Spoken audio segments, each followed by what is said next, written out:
네, 이유 없이 허리 통증이 계속되는 경우 우리는 보통 대표적인 척추 질환인 허리 디스크를 의심하게 되는데요.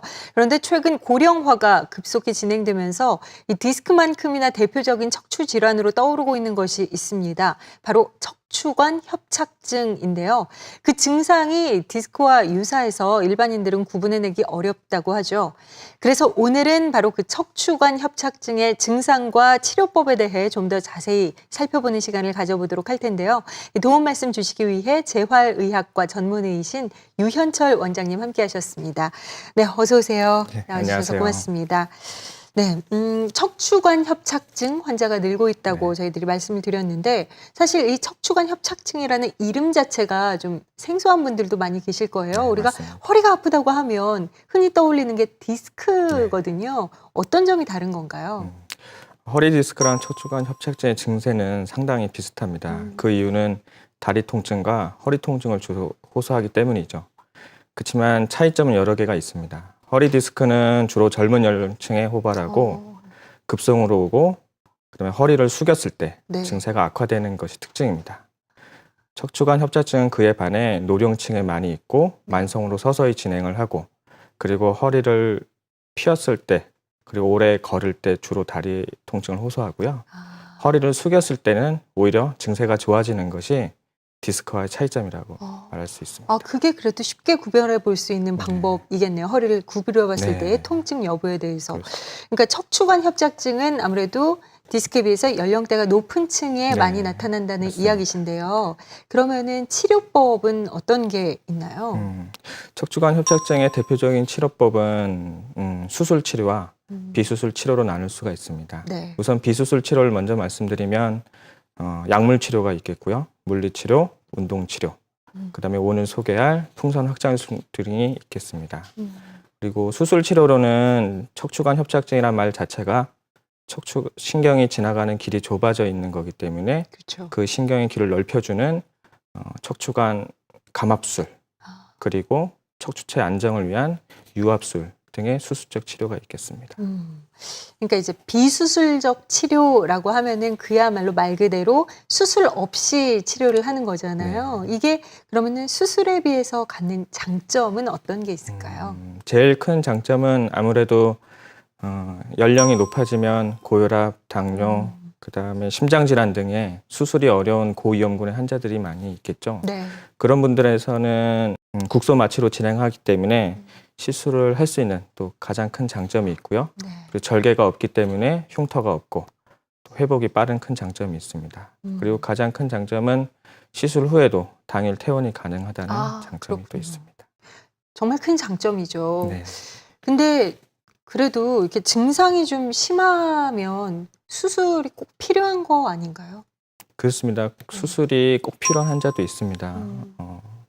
예를 들면 마비 증세가 있다거나 대소변 조절에 장애를 느끼는 분들의 경우에는 응급수술이 필요한 경우가 많이 있고요.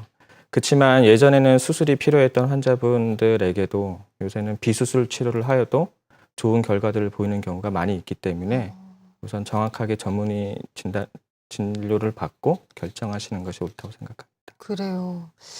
그 풍선 확장술이라고 아까 말씀을 하셔서 네. 그게 뭘까라는 생각이 들었는데요. 설명을 좀 부탁드릴게요. 풍선 확장술은 그 가느다란 카테터라고 불리는 움직일 수 있는 제어할 수 있는 카테터가 있습니다. 네. 그 카테터 끝에 풍선이 달려 있는데요. 우리 척추는 현관문이라고 불릴 수 있는 꼬리뼈 부위를 통해서 네. 그 가느다란 카테터를 척추관이 좁아져 있는 곳에 거치를 시킨 다음 풍선을 이용해서 좁아져 있는 신경관을 넓혀주는 시술입니다. 근데 보통 이제 비수술적 치료는 그나마 증상이 좀 경미한 환자들에게 할 것 같고 수술적인 치료는 이제 증상이 좀 심하고 정말 심각한 환자들에게 많이 좀 적용이 되는 것이라고 저희는 그냥 일반적으로 생각을 하고 있거든요. 그런데 이 풍선 확장술 같은 경우는 이제 수술적 치료가 아닌 비수술적 치료라고 아까 구분을 하셨잖아요. 근데 비수술적 치료지만 좀 상태가 그러면은 좋지 않은 약간 심각할 수 있는 환자에게도 활용이 가능한 건가요? 그렇습니다. 예전에는 정말로 아까 전에 말씀드렸 드렸다시피 마비 증세가 있거나 대소변 조절 장애가 있는 분들은 응급수술이 필요한 경우가 많고요. 그렇죠. 예전에는 그 보행하는데 큰 장애가 있는 분들한테도 수술적 치료를 많이 권했으나 네. 이번에 소개할 풍선 확장술을 통해서 보행 거리도 많이 길어지고 다리 통증도 오랜 기간 동안 상당히 호전된 결과들을 많이 보였습니다. 아, 그래요. 그러니까 구체적으로 좀 어떤 증상이 개선될 수 있는지 좀 더 자세하게 설명을 해주실 수 있을까요? 네. 우선 통증의 감소가 제일 크겠습니다. 뭐 허리 통증과 다리 통증의 개선이 가장 크고요. 그 다음에 특징적으로는 보행 장애가 개선된다는 것이 있습니다. 자세히 말씀드리면 척추관 협착증의 환자의 경우는 심한 경우 네. 100m를 걷는다 할지라도 중간중간에 쉬어가야 되는 경우가 많이 있습니다. 네. 그렇지만 풍선 확장술을 받는 분들에서는 그 보행 거리가 많이 쉬지 않고 걸을 수 있는 보행 거리가 많이 늘어나기 때문에 그런 보행 장애 개선에 큰 효과를 보이고 있습니다. 그 일단 뭐 본인이 그 환자 본인이 느끼는 굉장히 체감할 수 있는 효과가 딱 눈에 띄는 거네요. 네, 일단 얼마 못 가 지쳤다가 이제 확 늘어날 수 있는 거니까. 그러니까 뭐 좀 증상이 심각한 환자들에게도 효과를 기대할 수 있는 치료법이라고 이야기는 하셨지만 그래도 이렇게 초기에 치료를 하는 게 그래도 좋은 거겠죠. 그렇죠. 네. 물론입니다. 척추관 협착증의 초기에는 약물 치료, 운동 치료, 그리고 뭐 주사 치료 등이 병행될 수가 있습니다. 그러나 비수술로 좋아질 수 있는 시기를 놓치시면 치료가 더 어려워질 수 있고 설상 수술을 한다 할지라도 후유증이 많이 남을 수가 있습니다. 네. 그래서 모든 병과 마찬가지로 적절한 시기에 적절한 치료를 받는 것이 가장 좋습니다. 그렇죠. 그러니까 말씀해주신 그 풍선 확장술 치료로 인해서 좀 증상이 호전됐다라고 해도요. 거기에서 이제 또 이제 무분별하게 굉장히 이렇게 편안하게 살면 또 이게 걱정이 되니까요. 피해야 할 운동 아니면은 이렇게 일상생활에서 주의해야 할 생활 습관 같은 거는 어떤 것들이 있는지 네. 예, 설명 부탁드릴게요. 그러니까 비수술 치료나 수술 치료를 할지라도 관리가 상당히 중요합니다. 40, 50대 분들의 환자의 경우에는 등산을 좋아하시는 경우가 많이 있는데요. 네. 등산을 하고 내려오실 때 음. 특히 척추에 무리가 많이 갑니다. 아, 내려올 때. 네. 네. 그렇기 때문에 저는 이제 평지 걷는 거 네. 30분에서 1시간 정도 걷는 것을 추천하고요. 그리고 또 좋아하시는 골프, 테니스, 배드민턴 같이 허리를 많이 핀다거나 비트는 운동들은 허리 건강에 좋지가 않습니다. 그리고 생활 습관 교정도 중요한데요. 보통 무거운 짐을 자주 든다거나 허리를 많이 숙여서 일을 한다거나 네. 아니면 오래 서서 일을 한다든지 그런 생활 습관들은 피하셔야 되고요. 바른 자세를 유지하는 것이 제일 중요합니다. 아, 그렇죠. 그래서 저는 환자분들에게 3가지 운동을 추천해 드리는데요. 그중에 제일 중요한 것은 평지 걷는 거 30분에서 1시간 걸으시라고 말씀드리고 그리고 수영 그리고 실내 자전거 있으면 실내 자전거를 타는 것을 추천드립니다.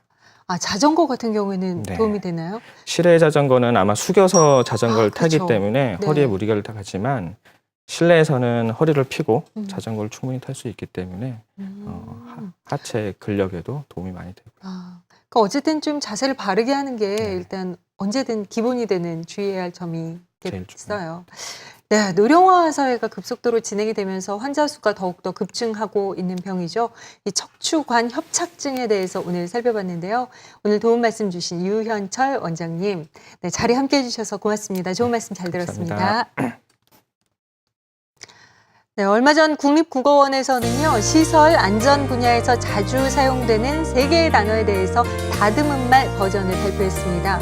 먼저 겨울철 노면 위에 얇고 투명하게 만들어지는 살얼음인 블랙아이스는 노면 살얼음으로, 또 아이들이 좋아하는 에어바운스는 풍선 놀이틀, 또 도로 포장의 일부가 떨어져 나가 생긴 홈인 포트홀은 노면 홈으로 다듬었다고 합니다.